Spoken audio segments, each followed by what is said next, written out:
Jesus came into the world to save sinners, and I'm the main one He came to save. And that's He made it personal. Jesus came into the world, we could say this, to save me.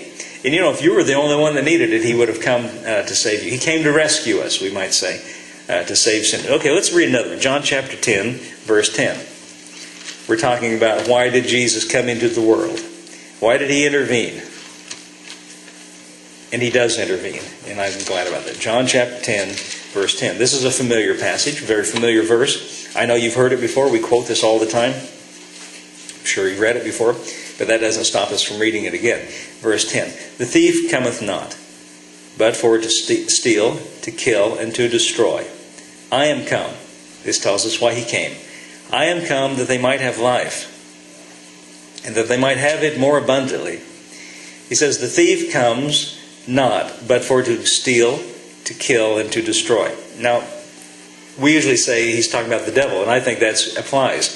But He doesn't say the devil, but that certainly applies to the devil. Anything, though, we could say this. Anything that's a thief, anything that steals, anything that kills, anything that destroys, certainly is not Him.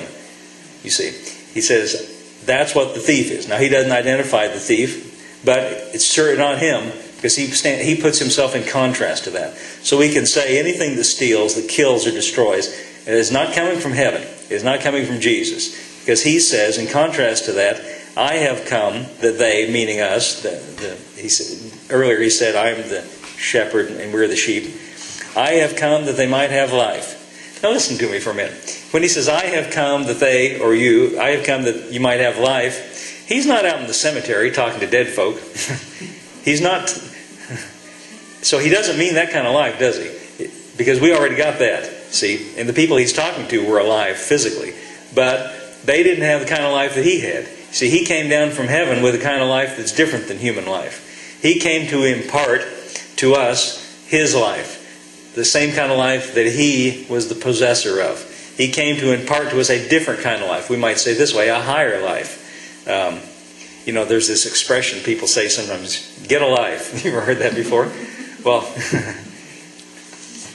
He came that we might get a life. Get a different kind of life. And He imparts it to us. It reminds me, every time I read this, it reminds me of what we read in the book of Genesis, right in the very beginning, where God made man in the beginning. And when He first made the body of man, as we read in Genesis, He made man's body from the dust of the earth. Now we acknowledge that at funerals. When we do a funeral, we say ashes to ashes and dust to dust. The body returns to the earth from which it came. That's what we say at funeral. And the spirit to God. Because God took that body and formed it from the dust of the earth. The body pertains to the earth. But then He took that body that was not alive and He breathed into it. And when God breathed into that body that was not alive, it became alive. And it became alive with His life. He breathed out of Him into that body of man, that first man Adam. And then Adam became alive for the first time, and he had a life in common with God. They shared a life in common. Well, what does that mean? Well, it means that even though Adam is a physical man, he's got a life on the inside of him that came from heaven, that came from God. There's so much alike in terms of the life that they share that they could walk together in the cool of the day, walk together in fellowship. How does a physical man walk with an invisible God and have any kind of fellowship? God came down, He says, in the cool of the day to walk with them. How can that take place? It's because they shared a life in common. Now Adam lost that. You remember what God told him. Don't eat of the tree of the knowledge of good and evil, because in the day you eat thereof, what did He say? You will die. Remember that? You will die. Now we know the story. Don't need to recount it or read it. He did eat from the tree, but he didn't die physically. God said, in the day you eat thereof, you will die. That day he did not die physically. But something happened. He lost something. Something did die. He lost that connection with heaven. He got disconnected. If you've ever been on the internet and got disconnected, it doesn't work anymore. Right? You can't get to Amazon.com anymore. You can't get, the connection's broken. And that's what happened. That's a good illustration or an analogy. That's what happened when Adam did what he did. When Adam sinned, the connection between heaven and earth got broken. And now man is on his own. God's up here, man's down here, and the connection is broken. That's what He meant. In the day that you eat thereof, you will die. And Adam gave birth to the whole human race in that condition. Alienated, separated from God. The connection broken. But Jesus said, when He came into the world, He said, I have come to plug you back in again.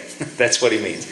I have come that you might have life. I have come to impart to you life. I'm going to connect you back again, and you'll be connected to heaven again. That's pretty good. Even if we just stopped right there, that's good enough.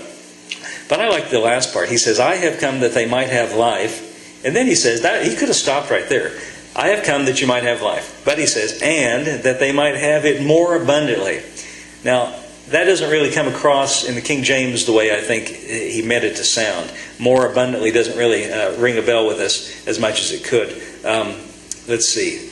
Give me the Amplified. Let's see what the Amplified has to say, Elliot, if you don't mind. Thief comes only in order to steal and to kill and to destroy. I came that they may have and enjoy life and have it in abundance, to the full, till it overflows. Now, that is really something that we don't really necessarily expect him to say. First of all, what we don't expect for him to say, I have come that they might have life. Let's see, that they might have and enjoy life. See, it's one thing to have life, but he wants. Now, this doesn't even sound religious. This doesn't sound like what we expect God to say, what we expect Jesus to say. I have come that you might have and enjoy life, not that you might have a miserable life. It's almost, it's so perverse how we think sometimes. I think that's what a lot of people think it means. If I come to Christ, then He's going to say, okay, thank you for coming to me. Now you can have a miserable life. No, it's not like that. He doesn't come into our lives to make it worse, but to make it better. To make it better. I have come that you might have and enjoy life. I don't think that all the joy is reserved for heaven. I think He wants us to have joy in the here and now.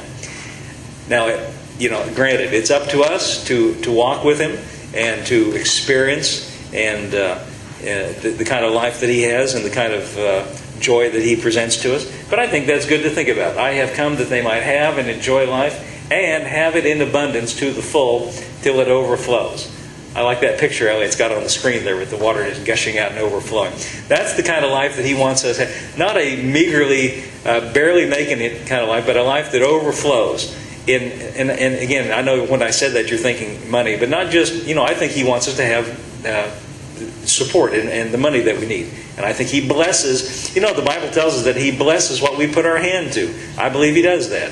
But there's more to your life than just that. I think in every part of your life, He wants it to be not just barely hanging on, just like something taped together with baling wire and duct tape.